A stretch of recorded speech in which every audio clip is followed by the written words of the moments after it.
Hi, this is Tracy Taylor. We are doing a candidate forum for the Heber City Council races. And today we have Darek Slagowski, who's running for Heber City Council. Thanks for coming and doing this. You bet. Hopefully it'll be of some help to the voters. So tell us a little bit about yourself and why you decided to run for City Council. Well, I think like many people that live here, we're concerned with the growth and managing that growth in a smart and beneficial way for our communities. So that's probably the main reason. Okay, and what do you do as a real job? Real job? Well, I am a equal partner in a architectural design office. We just do custom homes throughout Summit County and Wasatch County. Pretty much stay up here in our neck of the woods. Guess I should tell you a little bit about my family. Married. My wife and I have 5 kids, all of which have gone to school up here. We have 1 grandkid so far, and I'm hoping they can all come back here and live and raise their families here like I was able to do. So that's another reason I'm running. Great. So what qualities do you think you would bring to the table as a Heber City Councilman that would really benefit the citizens of Heber? Well, I think my profession's allowed me to work alongside planning, engineering departments, building departments. I've had to deal with zoning, so I have some concept of how that all works. I'm currently serving on the Planning Commission, which has given me a lot of experience and insight onto what's going on and how hard it can be to get things done, and all the moving parts. So I think that'll be beneficial. Great. One of the big issues Planning Commission has seen already is the annexation map for Heber City. What are your thoughts of Heber growing, and are you thinking that's a good thing for Heber to grow, or are you a little concerned about the growth? Well, whether or not it's a good thing or not, it's going to happen. I think it's up to us to manage it and make it happen in a way that's beneficial, that isn't detrimental to our resources. And I think anytime somebody approaches us to be annexed, we have to study it, analyze it, and make sure it's going to be a benefit. Okay. If not, then we can say no. Same thing with the airport. The airport possibly may expand in the next few years. The FAA is probably leaning that way, and some citizens maybe don't want it to grow. What are your thoughts on the airport expansion? Well, I happen to live under the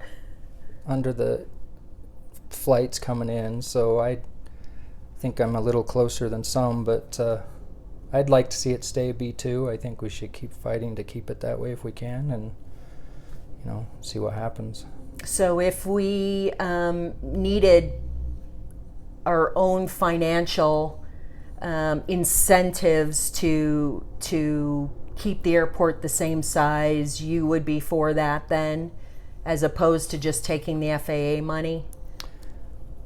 Well, I think that's a huge question that maybe should be put on a ballot to let voters decide on whether they're willing to pay to keep the airport small. I also think it'd be a good idea to try to get the county to get involved if possible, maybe spread that burden out. Possibly, other counties and cities that benefit from the airport if they're, willing to join, but that's not a sure thing. Right. But ultimately, I think most people here would like to see it stay a B2 airport. The bypass is another issue that we're dealing with. I'm just rattling them off here, but some people think it's taking business away from Main Street, and our businesses and merchants on Main Street would suffer. Others think we have to get the traffic off of Main Street to try and make it more walkability. I've actually such. talked with some business owners that are in favor of the bypass. I know originally most of them fought it, but I think more and more they're coming around to where they realize the excess of traffic is keeping people from wanting to be on Main Street and walking up and down the sidewalks, and the lack of parking and the noise is just not conducive to making it a shopping, restaurant, family hub that it could be. And so I think the bypass definitely we need to move forward on it, and hopefully maybe even find ways to get it to happen quicker. The repairs that have been done as well. We've been seeing a lot of road repairs, a lot of sewer and water pipes being replaced. We've had our water fees raised and our sewer fees raised. Do you have any thoughts of how we're doing on that? Do you have any ideas of how to replace this infrastructure and whether we're doing a good job at it? Well, it looks like they've got all the roads covered this summer. Yeah. I know there's a lot of sewers and water that still needs to be upgraded. There's been some talk of people wanting curb and gutter in Old Heber. I've also heard people in Old Heber that would rather not have that. They feel it's more rural without it. So again, I think, we got to get input from the voters, have them out to the public hearings and hear their side of things, but definitely the infrastructure needs to be taken care of, and we need to take care of what we have, especially for considering possible annexations in the future or things like that. I think we've got to focus on what we've got now and make it all viable for everybody.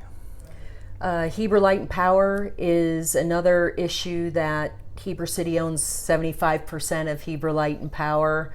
That's one of the major utilities that Heber really manages the most. I mean, there's other people on the governing board, but do you have any thoughts of Heber Light and Power, how it's going, what's happened in the past, where you'd like to see that move towards? I don't have a problem with it being partially owned by the city. I think that happens in a lot of small towns. It does somewhat control prices. You get a big private company move in that they can jack up prices. There is some benefit to it, but we need to make sure that the board and the company is accountable to the people of Heber, because that's who it belongs to. Right.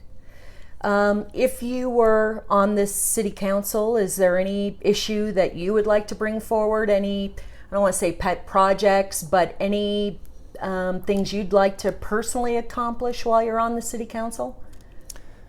Well, I would like to make sure we're doing what we can about air, light, and sound pollution.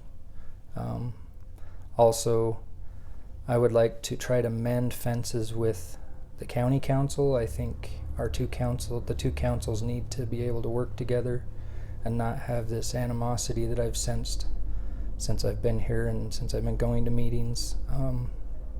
I think that's really important, especially with the bypass and the airport, things like that. That the bypass we for sure need county help with, and the airport maybe. But if we don't have a good relationship with them, it's going to make a lot of things harder for Heber City to accomplish. You've been sitting on the Planning Commission. What have you learned while you were on the Planning Commission that maybe you didn't initially either think you were going to learn, or something that really, you went, wow, I would have never learned this if I wasn't sitting on the Planning Commission? Is there anything where you can say, something interesting or something that surprised you? Anything like that? One surprise when I first got on was I felt like some of the other commissioners were giving their opinions on things that were somewhat outside of the actual ordinances. And I wasn't sure if I'm supposed to do that or if you're supposed to say, hey, they meet the ordinance, go for it. So that was kind of a learning curve, and I think some opinions are needed and necessary, but I think you have to know when to step back and just let the ordinance do its work.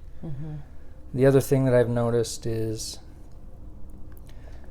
all the processes it takes to get something approved or made into an ordinance or a change or an addendum, anything else. There's a 3 and 4 step process where you bring it before the council, sends it to the planning commission. The planning commission recommends this. There's a public hearing. You get to hear all these different steps before anything can get done, and I think that was kind of different. I wasn't sure how that all worked until I got on there. Mm-hmm. Why don't you tell the voters why you think they should vote for you, and maybe give some information where they can learn more about you, or your phone number, or where they can contact you? All right. Well, I think I'll be beneficial for the city council because not only my background in architecture, which I think lends itself to some of the aspects of being on the council, but I'm also a very even-keeled, thoughtful, reasonable person. I'm going to look at both sides of issues and make decisions based on what I feel is right. I don't see myself getting caught up into voting politically or abstaining just to not vote on something. I think we get elected to have an opinion and represent our voters. And if we don't, there's no reason for us to be there. So, my name is Darek Slagowski, and I'm asking for your vote. And you can find more information about me at www.dslag.org, or you can call me on my cell phone, which is also on my website. Great. Thanks so much, Darek. All right. Thanks.